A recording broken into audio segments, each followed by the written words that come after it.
இன்னும் ஒரு சகோதரர் என்ன கேட்கிறாருன்னு சொன்னா, நாங்க ஒரு ஜனாசாவை வைக்கின்ற நேரத்துல வீட்டுல ஒரு ஜனாசா ஏற்படுத்தி அந்த ஜனாசாவை நாங்க ஒரு தட்டுல போட்டு வச்சிருக்கிறோம்.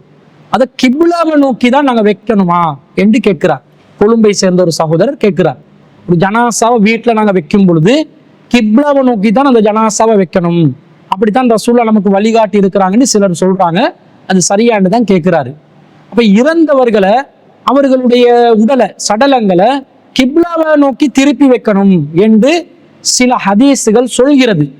ஆனால் அந்த ஹதீஸுகள் எல்லாம் பலவீனமான நிலையில் இருக்கிறது. எந்த மாதிரி ஹதீஸுகள் வருதுன்னு சொன்னா, நபிகள் நாயகம் ஸல்லல்லாஹு அலைஹி வஸல்லம் சொன்னதாக ரசூல் ஒரு முறை என்ன சொல்றாங்களாம், ஃபகால ரஜுலுன் மின் அஸ்ஹாபிஹி, ரசூலுல்லாஹ்வுடைய தோழர்களில் ஒரு மனிதர் கூறுகிறார் ரசூலுல்லாஹ்விடம், யா ரசூல் அல்லாஹ், அல்லாஹ்வின் தூதரே, வகமில் கபாயிர், பெரும் பாவங்கள் என்றால் என்ன என்று கேட்கிறாங்க. அப்ப ரசூலுல்லாஹ் சொல்றாங்களா, ஹிய திஸ்உன், 9 பெரும் பாவங்கள் இருக்குது. அலமுஹுன்ன அல் இஸ்ராக்கு பில்லாஹ், அதுல மிக மகத்துவமானது பெரிய பாவம் என்னன்னா அல்லாஹ்க்கு இணை கற்பிப்பது, வ கத்லுல் முஃமினி பிகைரி ஹக்கின், பிறகு ஒரு மூமினை எந்த நியாயமான காரணமும் இல்லாம கொலை செய்யறதுன்னு ரசூலுல்லாஹ் பட்டியலை போட்டுட்டு கடைசியா என்ன சொல்றாங்கடா, வ இஹ்லாலுல் பைத்தில் ஹராமி கிப்லத்துக்கும் அஹ்யாஅன் வ அம்வாத்தன், பைத்துல் ஹராம், மஸ்ஜிதுல் ஹராம் உயிருள்ளவர்களுக்கும் உயிரற்றவர்களுக்கும் கிப்லாவாக இருக்கும் நிலையில் அதன் புனிதத்தை மறுத்து நடப்பது என்று நபி ஸல்லல்லாஹு அலைஹி வஸல்லம் அவங்க சொன்னதாக உமைர் ரலியல்லாஹு அன்ஹு அவர்கள் அறிவிக்கிறார்கள். அபூதாவுதுல 2490வது செய்தியாகவும், பைஹக்கியில, தபுரானியில, ஹாக்கிம் போன்ற ஹதீஸ் கிரந்தங்களையும் இந்த செய்தி பதிவு செய்யப்பட்டிருப்பதாக வருகிறது. ஆனா இந்த எல்லா செய்திகளையும் அப்துல் ஹமீத் பின் சினான் என்று சொல்லக்கூடிய ஒரு அறிவிப்பாளர் இடம்பெறுகிறார். இவரை பொறுத்தளவில் இவர் மஜ்ஹூலானவர், யார் என்று தெரியாத ஒருவர். எனவே இவர் யாரென்றே தெரியண்டா இவருடைய நம்பகத்தன்மையை உறுதிப்படுத்த முடியுமா? அவர் நினைவாற்றல் உள்ளவரா, இட்டுக்கட்டி சொல்லுவாரா இல்லையா, உண்மையாளராக இருந்தாரா, நம்பகத்தன்மையில நல்ல நல்ல வலிமையானவரா இருந்தாரா இல்லையான்றது தெரியல. யாரென்றே தெரியாட்டி ஒருத்தர் நல்லவராகவும் இருக்கலாம், கெட்டவராகவும் இருக்கலாம்.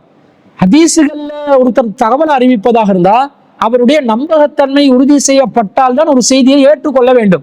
இதுல நம்பகத்தன்மை உறுதி செய்யப்பட்ட நிலையில் இல்லாததனால இந்த செய்தியை ஏற்றுக்கொள்ள கூடாது. இது பலவீனமான செய்தியாக இருக்கிறது. அதே போன்று இதே கருத்துல வரக்கூடிய இன்னொரு செய்தி வருகிறது. அது பைஹக்கியில வரக்கூடிய அறிவிப்புல அய்யூப் இப்னு உத்பா என்பவர் இடம்பெறுகிறார்.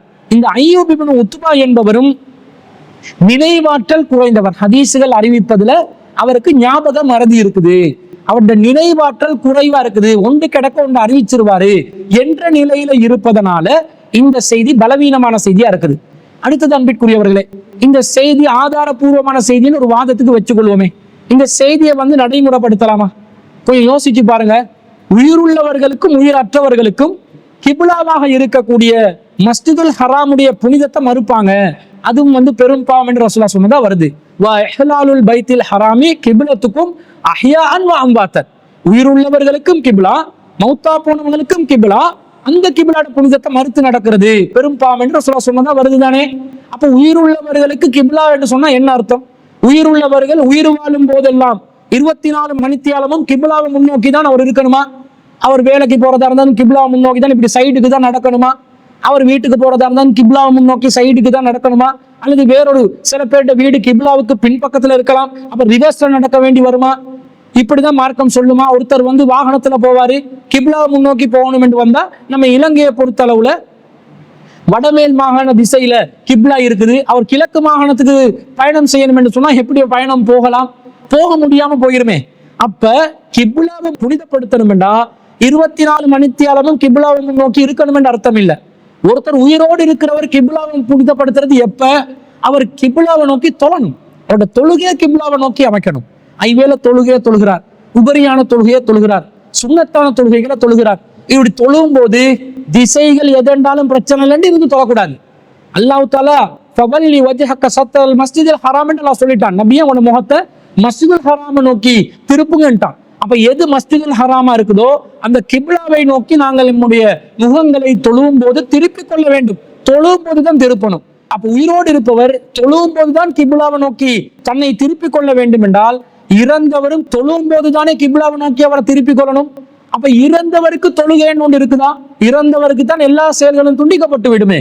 ஒரு ஆதமுடைய மகன் மரணித்து விட்டால் எல்லா செயலும் துண்டிக்கப்பட்டுவிடும், அவருக்கு தொழுகை கடமையாகாது. இன்னும் சொல்ல போனால் ரசூல்லா இறந்தவர்களை அவருக்காக வேண்டி மற்றவர்கள் ஜனாசா தொழுகை தொழும் போது கூட கிப்லாவுக்கு குறுக்க தான் வைக்க சொல்றாங்க, கிப்லாவுக்கு குரஸா வைங்க. அப்போ உயிரோடு இருப்பவரும் மரணித்தவரும் கிப்லாவை நோக்கியே இருக்கணும் என்பது ஒரு சட்டமாக இருக்குமே. ஆனால் தொழுகும் போதும் ரசூல்லா கிப்லாவை நோக்கியே அந்த ஜனாசாவை வைங்க, அதுக்கு பிறகு சஃப்பு ஒழுங்க வச்சுக்கோங்க என்று சொல்லி இருப்பாங்களா? இல்லையா? இல்ல. மாறாக ரசூல்லா என்ன சொல்றாங்க? இமாம் நிற்க வேண்டும், கிப்லாவுக்கும் இமாமுக்கும் மத்தியிலே குறுக்க பக்க வாக்கில் தான் ஜனாசாவை வைக்க வேண்டும் என்று சொல்வதிலிருந்து மரணித்தவர் கிப்லாவை நோக்க வேண்டியதில்லை என்று தெளிவாக விளங்குகிறது. அப்ப இது பலவீனமான செய்தியாகவும் இருக்கிறது. அந்த கருத்தும் கிப்லாவை முன்னோக்கணும் என்பது மரணித்தவருக்கு பொருந்தாது என்பதும் தெளிவாக விளங்குவதனால ஜனாசா ஒன்று நாங்க வீட்டுல வைக்கும் போது கிப்லாவை முன்னோக்கி வைக்கணும் என்றது இல்லை. கிப்லாவை நோக்கி ஒருத்தர் வைத்தால் அதுல எந்த தப்பும் இல்லை, கிப்லாவை நோக்கித்தான் வைக்கணும், அதுக்கு மாற்றமா வைக்க கூடாது என்று யாராவது வாதிடுவார்கள் என்று சொன்னால், ஜனாசாவை கிப்லாவை நோக்கி வைப்பதுதான் நபிகளாருடைய சுன்னத்து என்று ஒருவர் வாதிடுவார் என்று சொன்னால் அது மார்க்கத்தில் இல்லாத ஒரு விதிமுறையை நடைமுறைப்படுத்துவதாக வரும். இன்னும் சொல்ல போனால் பல பகுதிகளில் வீடுகளை நாங்கள் எடுத்துக்கொண்டா, கொழும்பு பகுதிகள் எல்லாம் சின்ன சின்ன வீடுகள் தான்.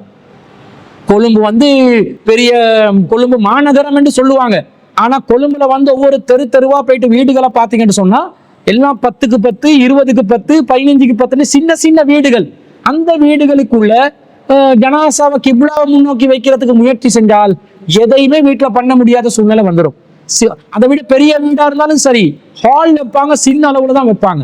அப்ப ஜனாசாவை கிப்லாவை நோக்கி வைங்க, கிப்லாவை நோக்கி வைங்க அந்த வீடுகள் இருக்கின்ற அமைப்புக்கும் அது பொருத்தமானதாக இருக்காது, நடைமுறை சிக்கல்கள் வரக்கூடியதாக இருக்கும் என்பதனாலும் இதை மார்க்கம் நமக்கு வழிகாட்டிய ஒரு விஷயமாக இருக்காது என்பதை மேலதிகமாக நாங்கள் விளங்கிக் கொள்கிறோம். எனவே ஜனாசாவை கிப்லாவை முன்னோக்கி வைக்க வேண்டும் என்பது எந்த ஒரு சட்டமும் இல்லை, அதை நாங்கள் கடைபிடிக்க வேண்டிய அவசியம் இல்லை. ஒருத்தர் கடைபிடித்தால் மார்க்கம் கட்டளையிடுகிறது என்ற அடிப்படையில் இல்லாமல் அவர் விரும்புகிறார் என்று சொன்னால் விரும்புவதை செய்யலாம். எந்த திசையை நோக்கி வச்சாலும் பரவாயில்லை என்று இருக்கும்போது கிப்லாவை நோக்கி வச்சா நல்லது என்று ஒருத்தர் நினைச்சா, நான் அதை விரும்புகிறேன் என்று நினைச்சா அதை செய்யலாமே தவிர அந்த செயல்பாட்டில் அவர் ஈடுபட்டதனால் அதற்கு பிரத்யேகமாக நன்மைகள் அல்லாவிடம் கிடைக்கும் என்று எதுவுமே இல்லை.